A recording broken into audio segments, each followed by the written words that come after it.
Dans cette vidéo, je vais vous montrer certaines instructions conditionnelles disponibles dans le tableur Excel.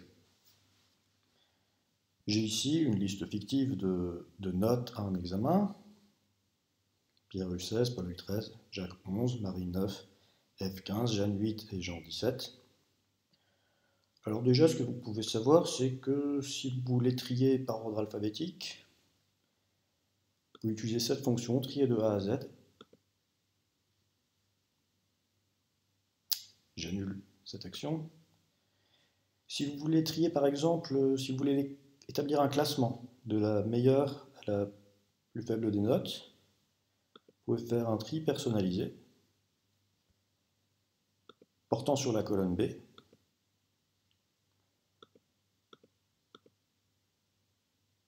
S'intéressant aux valeurs qui sont dans les cellules de la colonne B. Et si on veut trier de la meilleure à la plus mauvaise note, du plus grand au plus petit.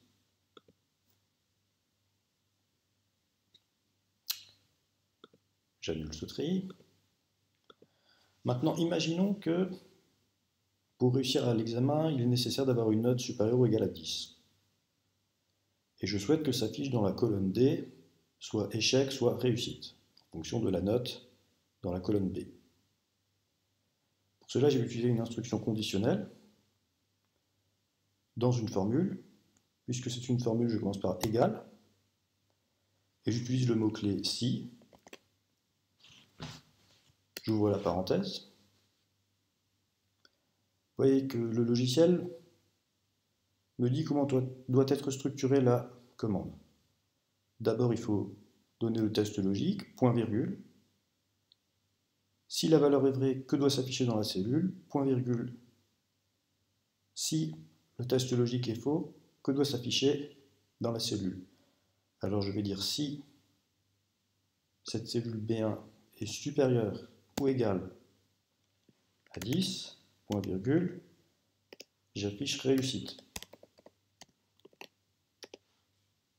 Sinon, j'affiche échec.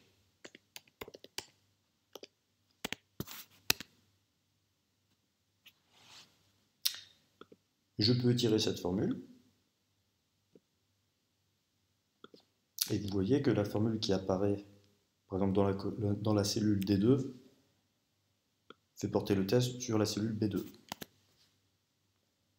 La formule qui apparaît dans la cellule D3 fait porter le test sur la cellule B3. Si maintenant je veux compter, par exemple, le nombre de fois qu'apparaît réussite dans cette liste, quelle fonction puis-je utiliser? Je vais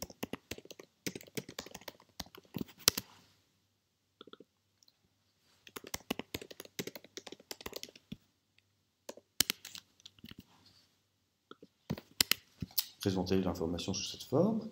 Mais dans cette cellule, si je veux le nombre de réussites, j'introduis la formule égale, NB comme nombre, point si, j'ouvre la parenthèse, le logiciel m'aide à définir l'instruction que je dois donner. Je sélectionne la plage dans laquelle je souhaite compter les occurrences du mot, par exemple, réussite.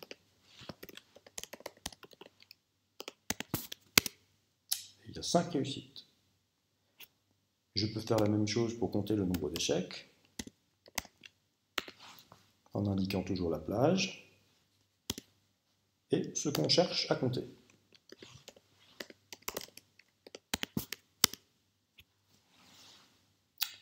Ça tombe bien, 5 réussites et 2 échecs. Il existe également des outils de mise en forme conditionnelle. Je sélectionne la colonne dans laquelle sont les notes, et je peux sélectionner mise en forme conditionnelle. Je souhaite ajouter une règle.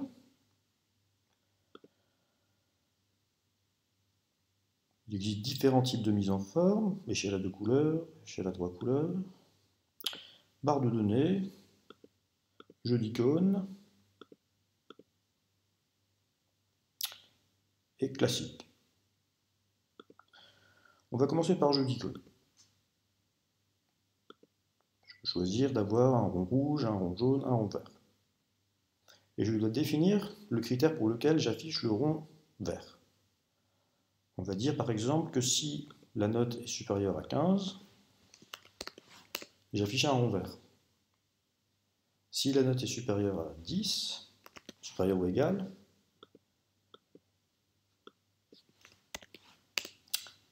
j'ajoute un rond jaune, et si elle est inférieure à 10, strictement, il devrait y avoir un rond rouge. Ma règle de mise en forme conditionnelle est définie, j'appuie sur OK, et effectivement, 16, 15, 17 sont associés à un rond vert, 11 et 13 à un rond jaune, et 9 et 8 à un rond rouge.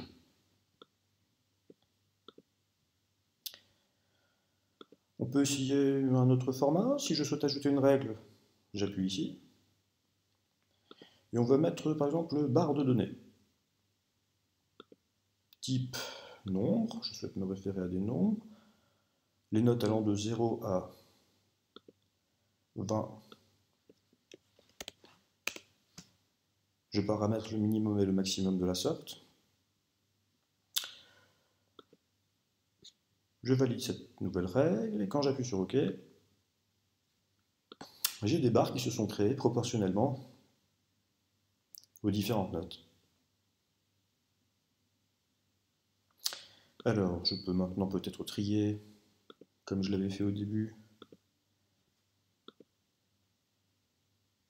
sur les valeurs de la colonne B, de la meilleure note à la moins bonne note. Et vous voyez que la feuille de calcul se recalcule automatiquement.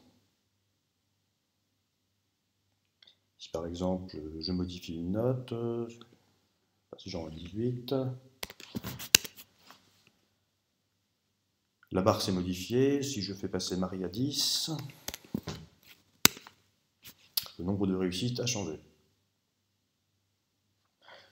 Si je veux calculer le taux de réussite, par exemple, je peux ici calculer la somme de cette cellule et de cette cellule.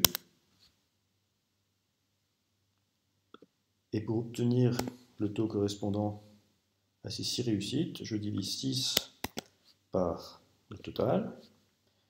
Je mets ici des dollars pour pouvoir étirer la formule au nombre d'échecs. Vous voyez que, compte tenu des dollars, c'est bien la cellule F12 qui a été choisie au dénominateur, tout comme dans la formule que j'avais insérée, mais par contre, en étirant la formule, le F9 est devenu F10. Je peux changer le format de ces cellules en forme pourcentage,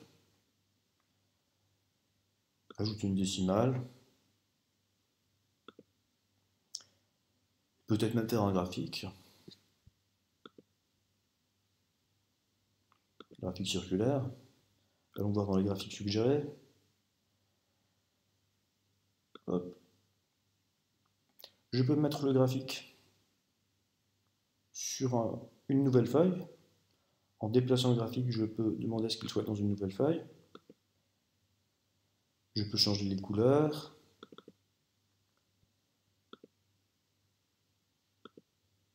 Je peux choisir par exemple le vert pour la réussite. Ah, je vais sélectionner tout le graphique. Si je sélectionne uniquement le secteur correspondant au taux d'échec, je peux le mettre.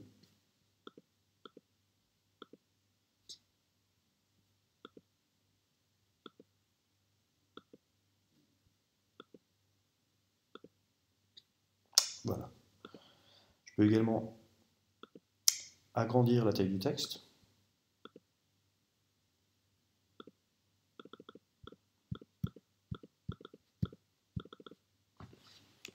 Changer le titre du graphique.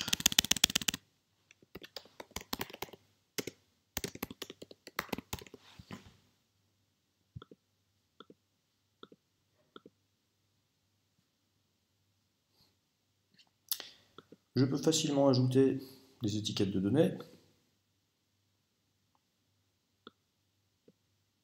correspondant au nombre d'échecs et au nombre de réussites.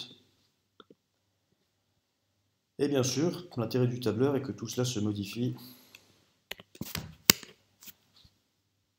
en temps réel quand les données changent.